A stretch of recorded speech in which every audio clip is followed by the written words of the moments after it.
Okay, so our topic is numerical integration, and we are going to use trapezoidal method, Simpson's one-third method, and Simpson's 3/8 method. So for the introduction, so in engineering and other science disciplines, integration is frequently encountered. A classic example involving the application of integration is the determination of the length of a curve. Many instances in engineering involve experimental data where a certain quantity may be determined through the integration of other measured quantities. Not all integrands or functions can be easily integrated. There are also circumstances in engineering when a set of discrete data are given. During these times, it is difficult to do integration analytically, and one may opt to utilize numerical integration. Numerical integration is the estimation of a number, if, so that is the integral of a function fx over an interval from a to b. There are various numerical integration methods developed over the years. These are classified as either closed or open methods. Two methods classified as closed methods are the following: trapezoidal method and Simpson's method, which is what we are going to discuss and use in our numerical integration. So the Newton codes high accuracy integral approximation have this general form. So where f of x is the nth order polynomial described below.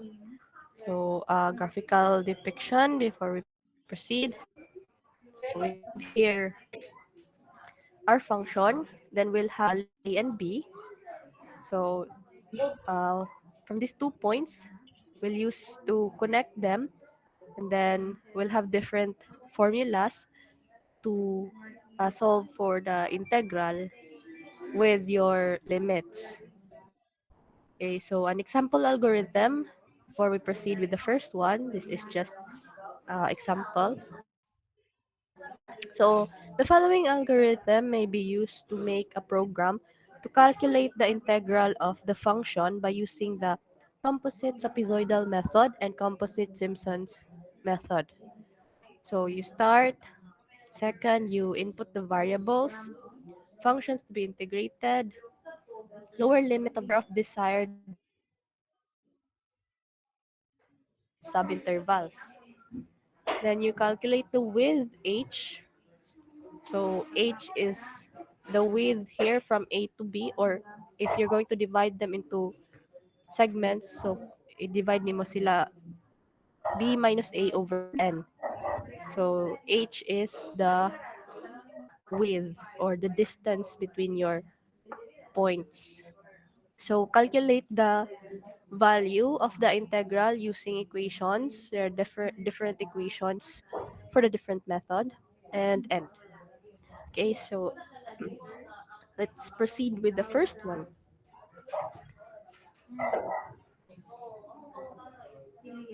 So the composite trapezoidal method, the evaluation of the integral over an interval from A to B may be done through the composite trapezoidal method. The process is carried out by dividing the interval into subintervals. Each subinterval is evaluated, excuse me.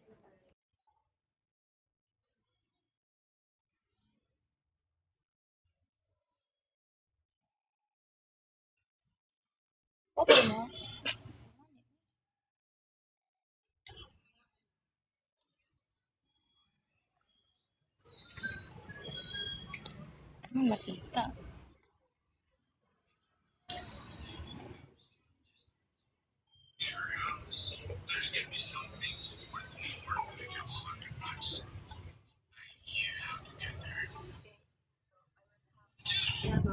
Okay, so I will have to, excuse me mo, pause ko for usahay kay giubos ko. Okay, so let's continue. for the composite trapezoidal method. So each subinterval is evaluated and the results are added afterwards. So a general equation below shows the formula derived from this process. So your integral of the function is approximately h over 2 times the quantity of f of a, that's the first point, and then plus f of b, the last point, plus h times function of your middle points, function of x in the middle points. So a graphical presentation of the trapezoidal method.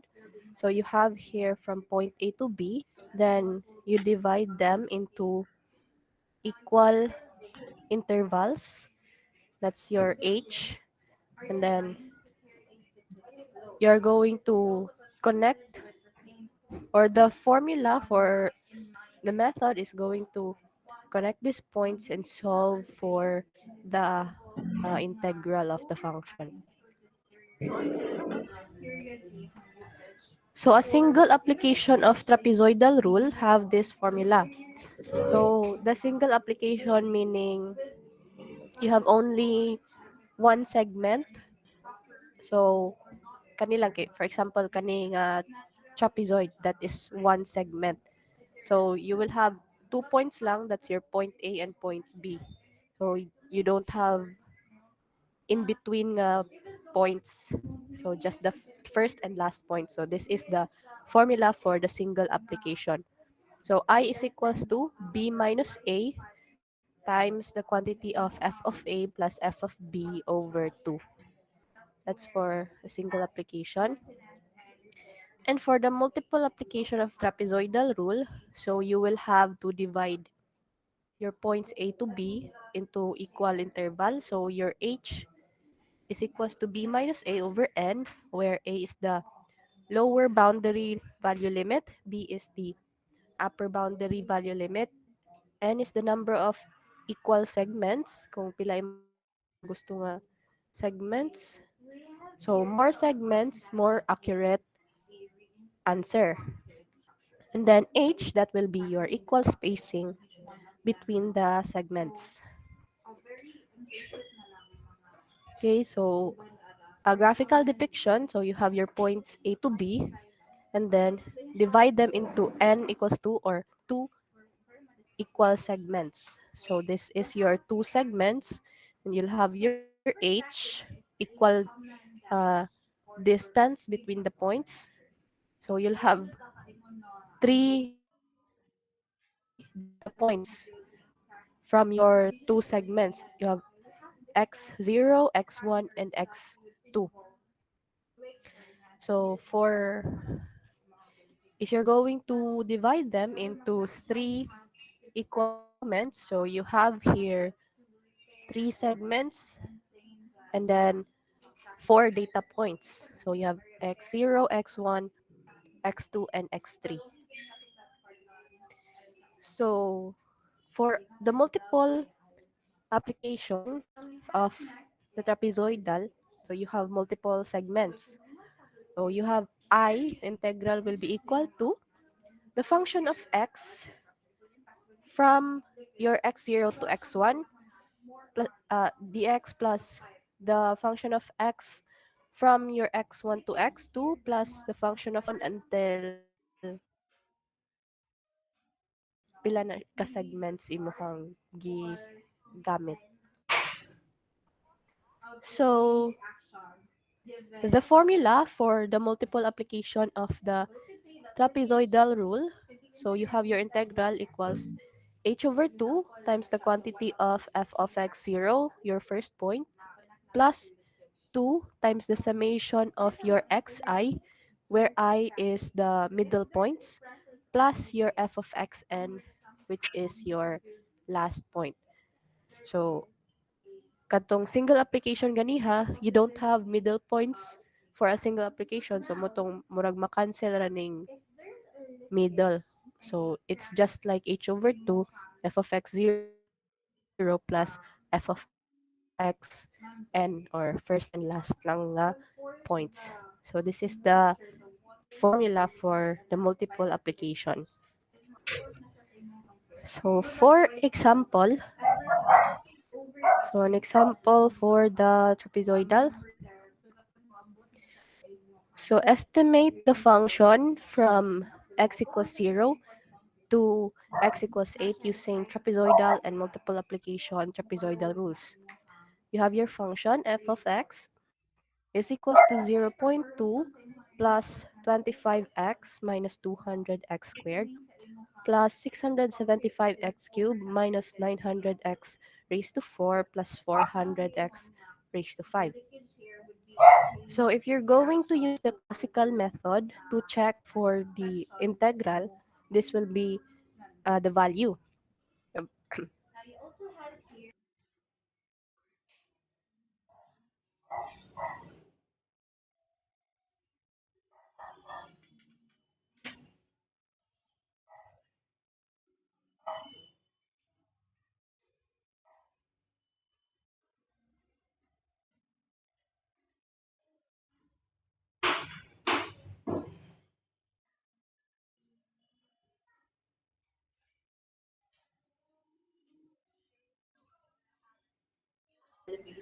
Okay, so you will have this value of the integral of your function, 1.6404 square units. So that's the actual integral value. So now we're going to use the trapezoidal rule to solve for the integral. Okay, so you have here your function and your integral will be from 0 to 0.8. So using the single application of the trapezoidal rule, so two data points lang since single application, one segment ra imuhang gamiton. So you'll have your points A and B, 0 and 0.8. So f of x 0, use 0 sa imong function, substitute to the x. So you'll have f of 0 is 0.2. Then use 0.8 sa imong function, you'll have f of the 0.8 equals 0.232. So substitute to the equation for the trapezoidal rule, diba that was h over 2 uh, a minus b times f of a plus f of b over 2. So that will be 0.8 so times 0.2 plus 0.232 over 2. You will have this uh, value of the integral. So the error for this, so if you know the exact value of the integral minus your calculated value, this is uh, 1.467733, which will correspond to a relative error of 89.5%. So, kani, gi-minus mo, then divide with the actual. So, you'll have this percentage. From the graphical depiction, notice that the area under the straight line neglects a significant portion of the integral lying above the line. In actual situations, we would have no okay. Ano sa? So, for example, no, kani, if you only have one segment, two data points, mas dako ang na neglect nga part dire compared sa i-divide nimo siya og mas daghan nga points, so mas gamay imuhang ma-neglect nga area or parts. So that's why mas daghan imong segment, mas accurate imuhang makuha nga value. So the actual situation, in actual situations, we would have no foreknowledge of the true value. Therefore, an approximate error estimate is required. To obtain this estimate, the function's second derivative over the interval can be computed by differentiating the original function twice to give so in this truncation error. So na ni mga formula for the truncation error. So for the trapezoidal rule, you'll have this formula. This is the formula for the truncation error in the trapezoidal rule. So you will need the average second derivative integral. So that is the second uh second derivative of your function over the limit of your points. So and then so that will be negative quantity of b minus a raised to 3 over 12 n squared times the average second derivative integral. So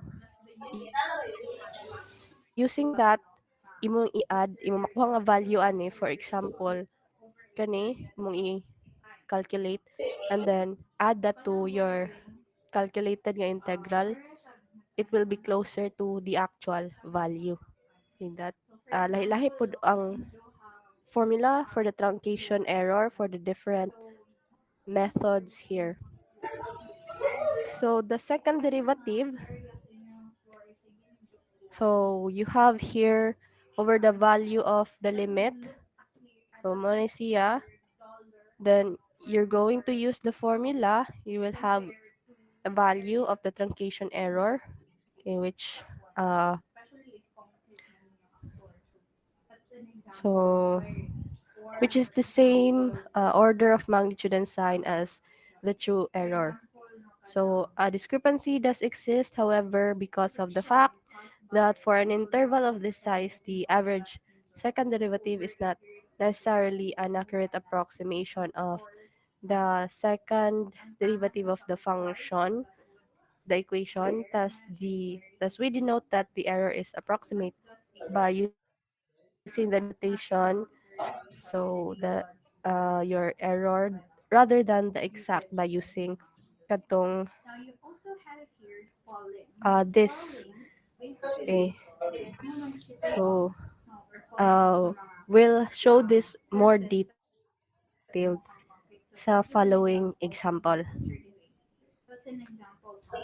So again, this is the same previously. This is a single application of the trapezoidal rule where your segment is just one. So that's the same ganiha. So a multiple application. Let's have a multiple application of the trapezoidal rule. So we are going to use two segments to estimate the integral of this function from 0 to 0.8. So let's see. Okay, here, so atong segment, number of segment is 2. So we are going to solve for h. So 0.8 minus 0 over 2, this is the value for h. So equal distance from A to B. So you have your 3 3 points of x. So 0, 0.4, and 0.8. Solve for f of x. Substitute these values of x to your function. So you'll have these values, corresponding values of the x. Then the pattern for the trapezoidal. So the first value, so times 1 lang or kung unsa na siya. Middle values times 2. So times 2 ang middle values. And then last value times 1 or kung unsa na pud siya. Then i-sum up na nimo. So you will have this para kana siya summation niya pwede na nimo siya i-ditso anang i-multiply nimo sa h over 2. Diba kay this is f of 0. So kani. And then middle values i-times 2 nimo sila. Then last value times or kung unsa na siya times 1. So your summation dito na ka h over 2 times your summation. So you have this value 1.0688 square units, which is more closer to the exact value compared to one lang imuhang segment. So this is two segments. So next, we'll have to try more segments. Okay, so let's try four segments.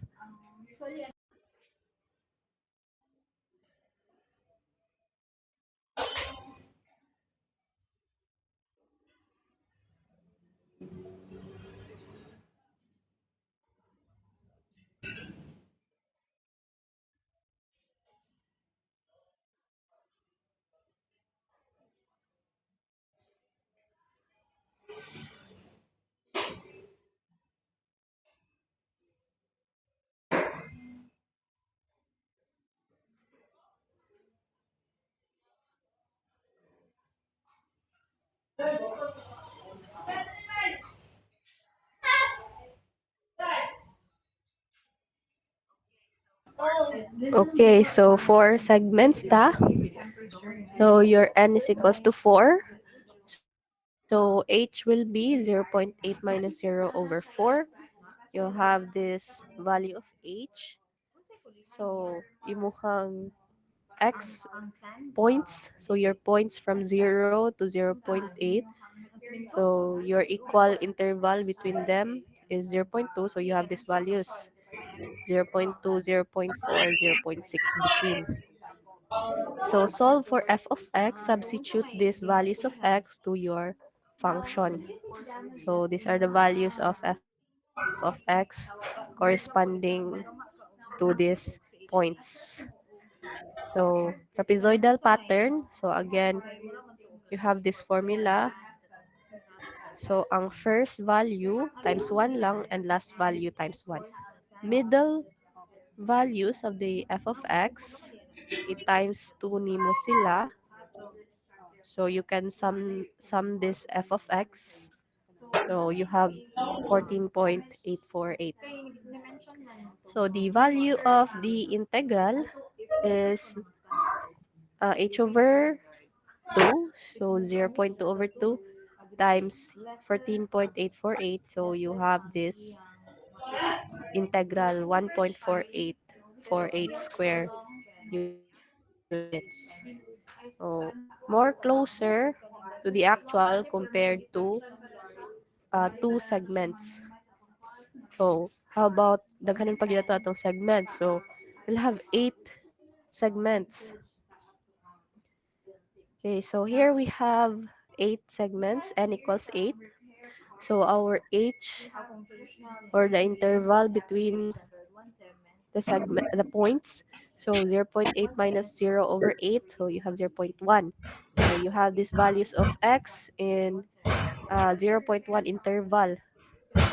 So solve for f of x, substitute these values to your function. So these are the values, corresponding values of your f of x. So trapezoidal pattern, again, first value times 1 lang, last value also times 1 lang. Middle values of your f of x times 2. Times 2 nimo sila, kani. And then sum them up, summation. So your I is equals to h over 2, 0.1 over 2 times the sum up values here. So you have 1.6008 square units. So this is more accurate compared to here where the number of segment is 4. Okay. So here, if you try to use the truncation error, so using this equation for the truncation error, so you have here your f double prime of x. Kailangan nato dire. So the average integral from 0 to 8, 0 to 0.8, and then divide by your limit 0.8 minus 0, you'll have this value, negative 60. So, substitute imuhang mga units or values diri sa equation. So, you have negative 3 over 12, 8 squared minus times negative 60. So you have this truncation error of 0.04. Now, if you can use that to add sa imong calculated value, kunwari, where we use 8 number of segments, you add your truncation error. So this value is more closer to the actual value. Okay, so muna siya ang gamit sa truncation error. Okay, so you you may use or not use the okay. So we are now in the second method. So let's proceed. So the composite Simpsons one-third method. So a more accurate method than the composite trapezoidal method is the Simpsons one-third method. Instead of using straight lines and trapezoids in approximating the integral, Simpson's one-third method uses a quadratic polynomial. The coefficients of the quadratic polynomial are determined from 3 points. For an integral over the interval a, b, the 3 points are the two endpoints and a midpoint. So composite Simpson's one-third method is carried out by dividing the entire interval into n subintervals. The subinterval n must be an even number for the method to be precise. Simpson's one-third method for equally spaced subinterval is, so you have the formula for the general formula for the Simpson's one-third. Integral of your function is approximately h over 3 f of a, that is the first point, plus 4 times the summation of f of xi, where xi are those even nga points, and then plus 2 times the summation of f of xj, where j is the points nga odd, plus f of b, that is your last point. So it must be noted that the above equation may only be used in the following conditions as satisfied.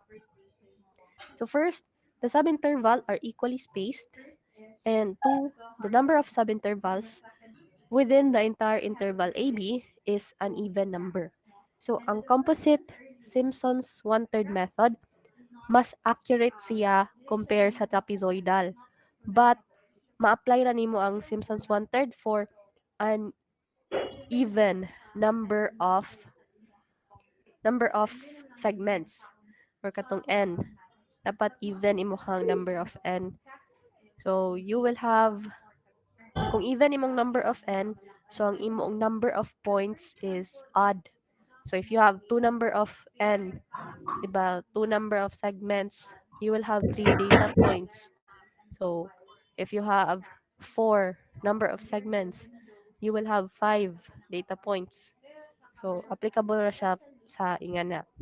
Even number of segments, so you'll have an odd data points. So a minimum of 3 data points. That's 2 segments. Okay. So some derivation of the equation for the Simpsons one-third. So again, note that minimum of 3 data points, thus a minimum of 2 segments, and n should be divisible by 2. So if you have, diba, 2 segments nga na. So that's your 2 segment. Okay. This is your x0, x1, and x2. So that's 3 data points. And if you have 5 segments, so you have 1, 2, 3, 4, 5 data points. So even number of segments lang. 2, 3, 4. Okay, ana ra siya pwede. So the formula For a single application of this is for a single application of the Simpsons one-third. So the integral is equals to h over 3 times f of x0 plus 4 times f of x1 plus f of x2. So single application of the Simpsons one-third, that is the minimum, which is two segments. So you'll have three data points muna siya for the single application. So you have x0, x1, and x2. Kani. X0, x1, and x2. That's the minimum. That's for the single application. So for the multiple application of the Simpsons one-third rule, so that's more than two segments na even. So from 4, 6, 8, and so on. So you have I is equals to h over 3 f of x0 plus 4 times the summation of f of xi, where I are odd, then 2 times summation of f of xj, where j is even, plus f of x2 or f of x n, your last value or point. So, same here, di ba? Kuan laman ni, you have three data points.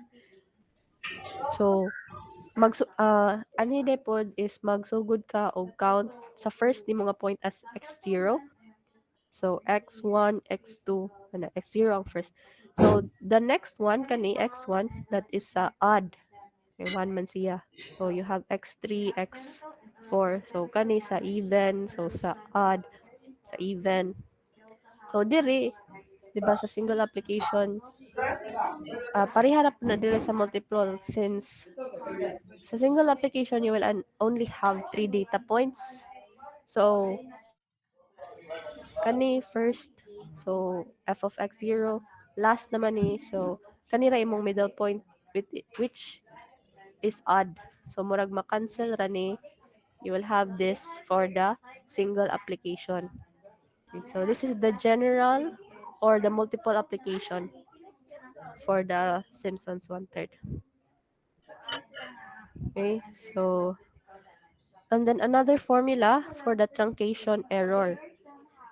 So the truncation error for Simpsons one-third, so negative quantity of b minus a, that is raised to 5 over 180n squared times the average fourth derivative integral.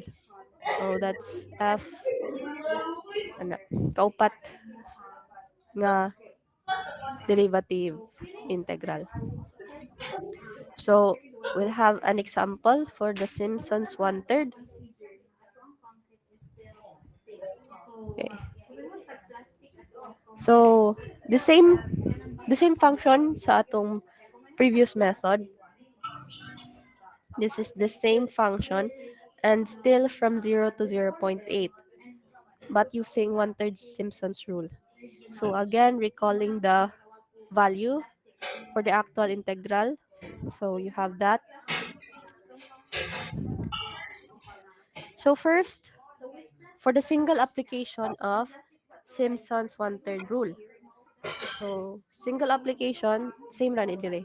This is the same with ano eh. So for the single application, you'll have two segments. So your h is 0.4. So you have this x0, x0.4, and x is 0.8. And same. So you solve for f of x using your function, kaning mga values of x. So you have these values of f of x. So the pattern for the one-third Simpsons, so ang first one times 1 lang, the middle for a single application times 4 ni mo siya, and the last or the final nga point times 1 lang. So sum up ni mo, you will have this value of your integral. So h over 3, 0.4 over 3 times ang imong summation. So you have 1.3675 square units. So comparing it with the result of the trapezoidal at two segments, you have this value ganiha sa trapezoidal. This is more closer to the accurate value. Okay, so mas accurate ang one Simpsons one third. But again, it is limited to even number of segments. Okay, so that's for the Simpsons one third single application. Again, here, gigamit niya ang truncation error. So if you solve for the truncation error, and then you can check that with your solved integral value. Okay, so that will be closer to the actual value. Okay, so how about for multiple application of the Simpsons one third? Okay.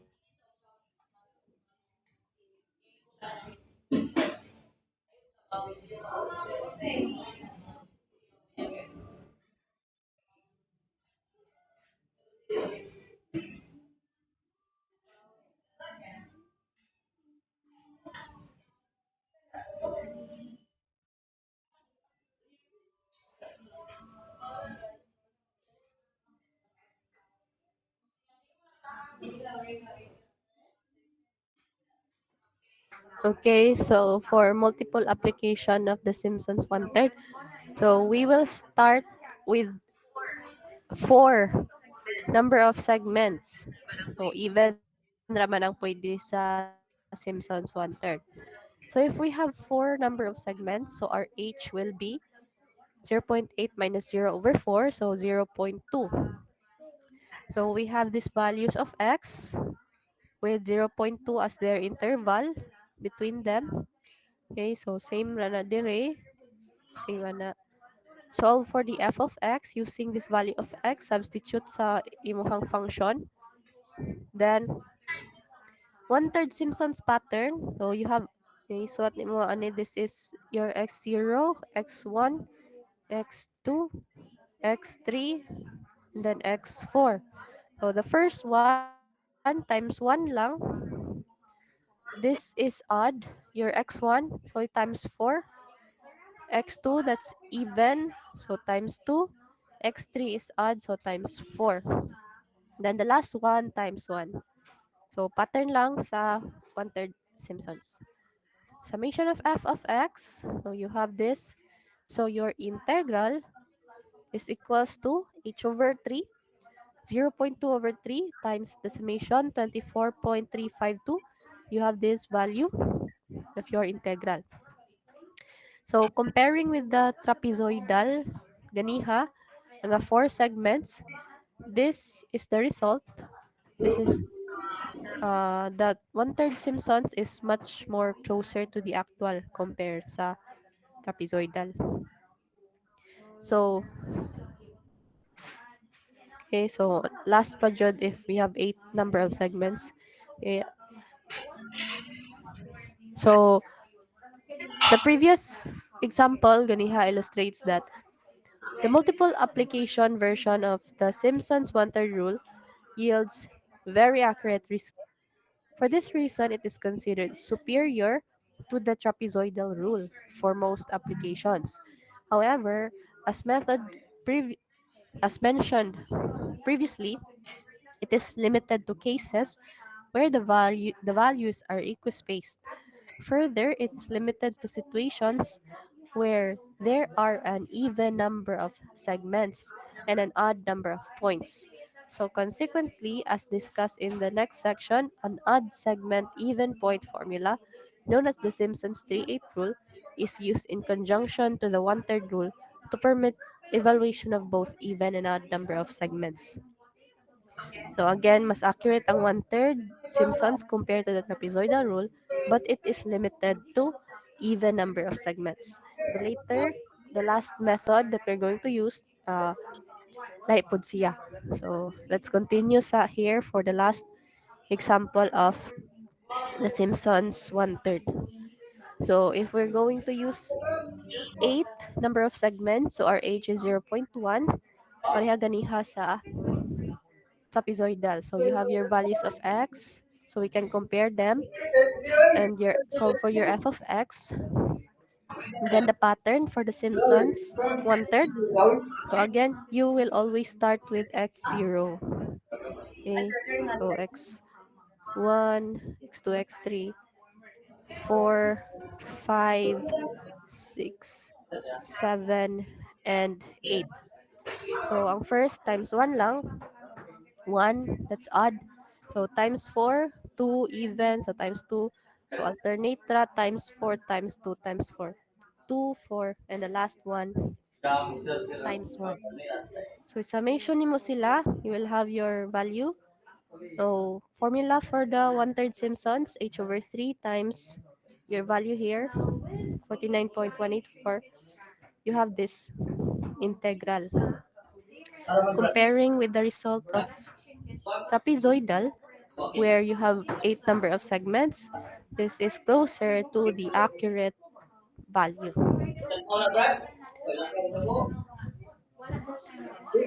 Okay, so last, we'll have the Simpsons 3/8 rule.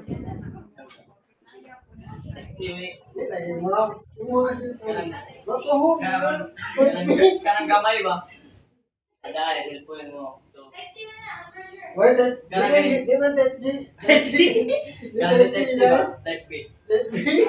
Kanang gamay bitaw mo. Gamay. Type C lang. Ano, na ito. Type C po, wait. Type C lagi, type B. Ano? Then, wait. Sabon. Wait, charger ka. Yan ko, ako dyan. Ah, ito na. Dunia nagkaya. Roko, sinitan ko ni Ron. Ah, tak. Ito na lang yun kami.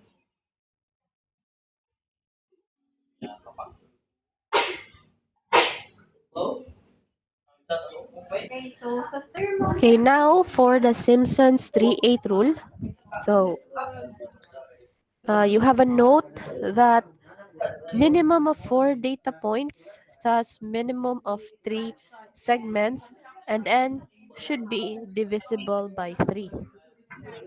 So the Simpsons 3/8 rule, pwede ra po nimo siya magamit if your number of segments is divisible by 3.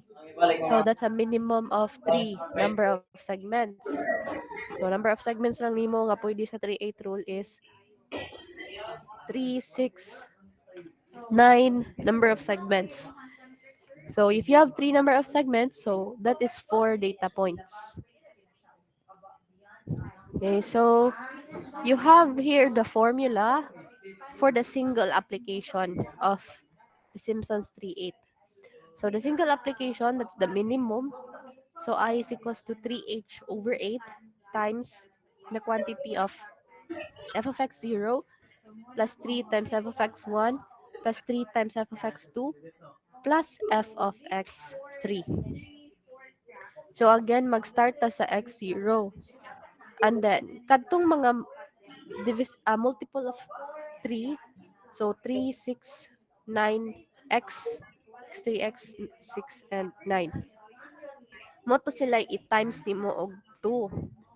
So if you have the minimum of 4 number of data points, so x0 to x3, ang x3 is the last naman. So just times 1 ang last. So here, this is the multiple application of the Simpsons 3/8 rule. So start with 6 number of segments na ni. Kay kani wala pa man 3 number of segments raman ni. So your I is equals to, or the integral is equals to 3h over 8 times f of x0 plus 3 times summation of f of xi, where your xi is not equal to j, plus summation 2 times summation of f of x j, where j is equal to 3h. Okay, so those are x3, x6, x9, and so on, plus f of xn, the last point. Then you'll have another formula for the truncation error of the Simpson's 3/8 rule. It's different na pod nga formula. Negative b minus a raised to 5 over 80 n raised to 4 times the average fourth derivative integral. Then we'll have an example of the Simpson's 3/8. This is the same lang gyapon, same function and limit using 3/8 na pod, Simpson's 3/8. Okay.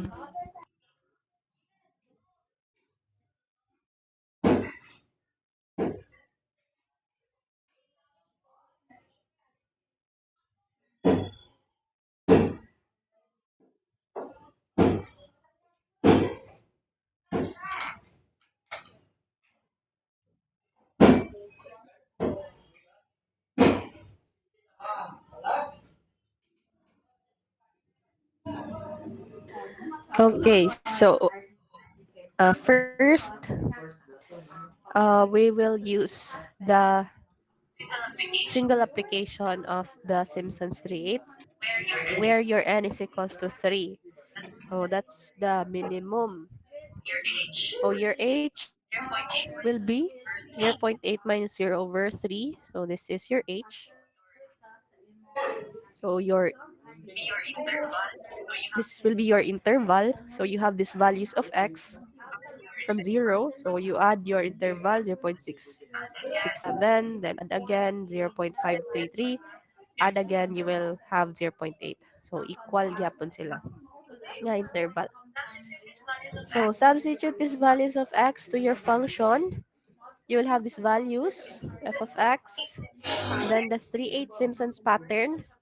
So this is x0, x1, x2, x3. So the first times 1 lang, x1 will be times 3, x2, so times 3 yapon, and the last one x3, so since this is the last, so times 1. Sum up these values. So I will be 3/8 times h, or 3h over 8. So you have 3 times 0.2667 over 8 times the value of your summation.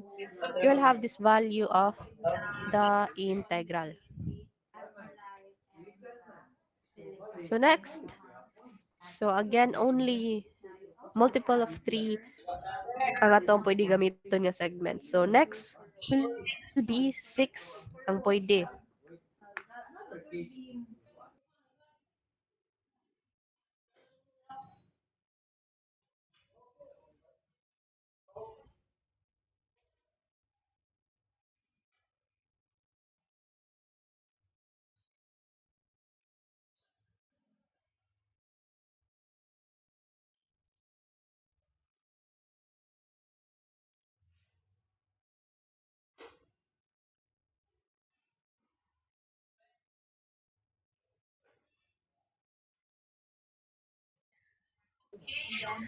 Okay, so if imuhang number of segments is 6, so your h will be 0.8 minus 0 over 6. So this is your h. So your values of x, your points from 0.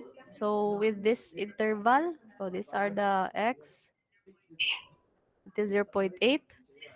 So use these values of x to your function. So these are the f of x. Then the pattern for the 3/8. So again, x 0, 1, 2, 3, 4, 5, and 6. So the pattern, so the first one times 1, x1 times 3, x2 times 3, x3 times 2, x4 times 3, x5 times 3, and the last one times 1. So again, times 3 ang uban, the middle, then those who are, or those multiples of 3, it times 2. So, mo ni ang pat. So, niya, so your integral is 2 times your h over 8 times katimo summation. You have this value of your integral. It's for the 6 number of segments. So now, ang Simpsons one-third is pwede na di ba siya gamiton for even number of segments. And Simpsons 3/8 pwede na siya gamiton if your number of segments is divisible by 3. So, what you are going to do if your number of segments is not applicable to any of them. So, for example, your number of segments is 5. So, 5 number of segments is not even and not divisible by 3. So, what you will do, for example, this is 5 segments. Okay, that is 5 segments.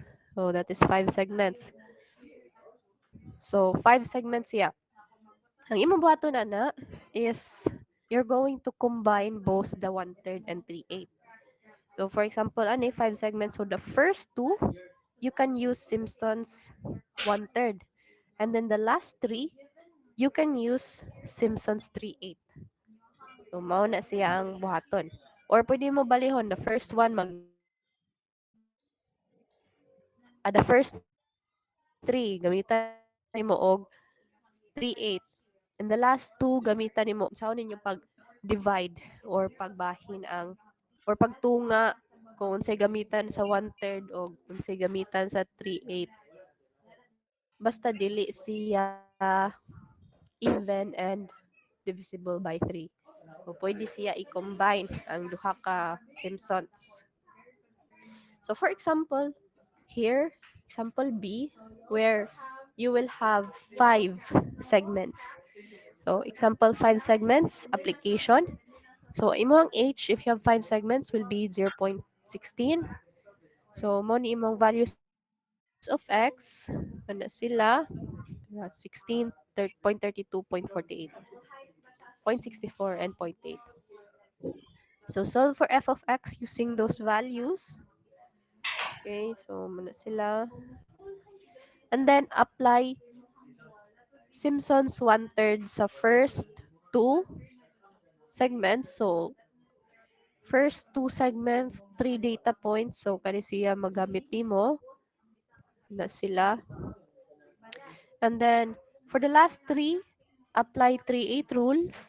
So, the 3 segments, that is 4 data points. So, kani mo magamit na sila. So, these are the values of the integral of those segments.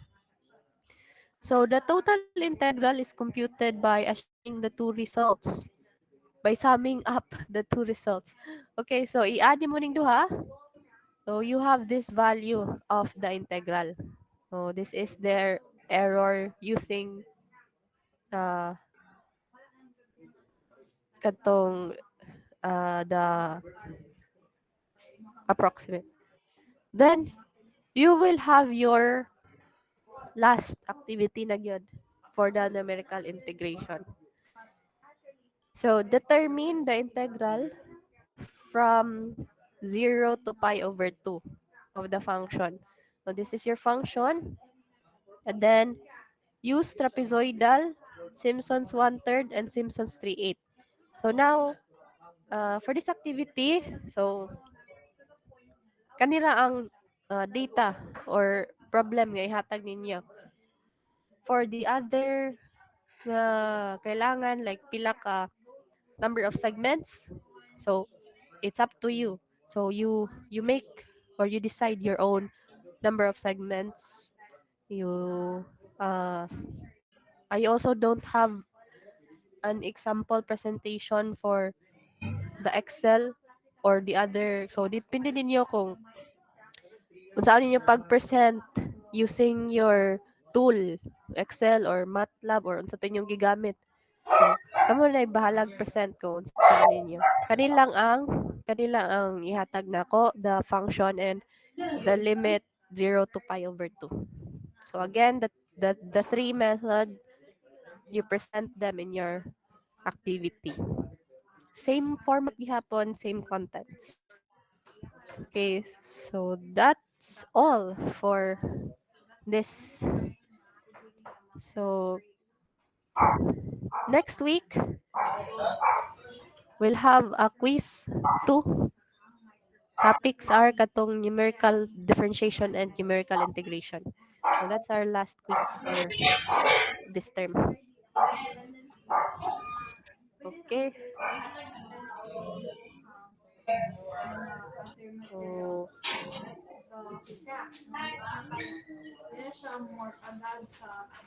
okay, so are there questions or concerns? I will upload this after our meeting sa Google Classroom. And the deadline for your activity will be tomorrow di ay ang deadline sa iyong activity 4F. So ang deadline for your activity 5F will be next week Friday pod para magtuon na lang mo para finals next week. Okay. So, walay questions or concern? Excuse me, ma'am. Yes. Kano sa atong quiz sa Monday or Tuesday, ma'am? Ang ano sa atong quiz sa Math 5 next Yes, week. ma'am. So, kung sa man ninyo ganahan. Kaya if wala tayo room, pwede man ninyo pang itaan og room.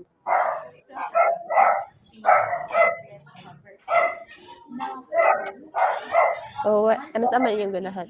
Kay kung Thursday, man ko lang ta og room eh. Or reserve og room. Okay? So, basta kay next week. Any schedule na to next week. Excuse me, ma'am. Kanang pwede ba Oo. for nga time, ma'am, next week sa Friday? C4 nga time, pwede ra pod. Since mag-quiz man ta last quiz na to tomorrow, so wala na tay i-discuss or i-quiz next week sa CA4. Pwede ra pod Friday. Sige, ma'am. Thank you, ma'am. Sige. So Friday nyo ha? Yes, ma'am. Sige. So Friday, inyo hang quiz sa Math 5 next. Okay, are there other questions pa or concerns? Okay.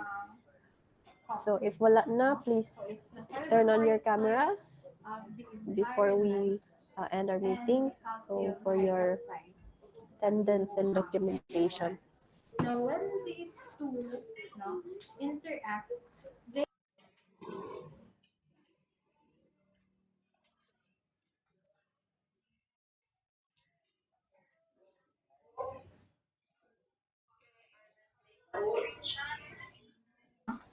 Okay, I will take a screenshot.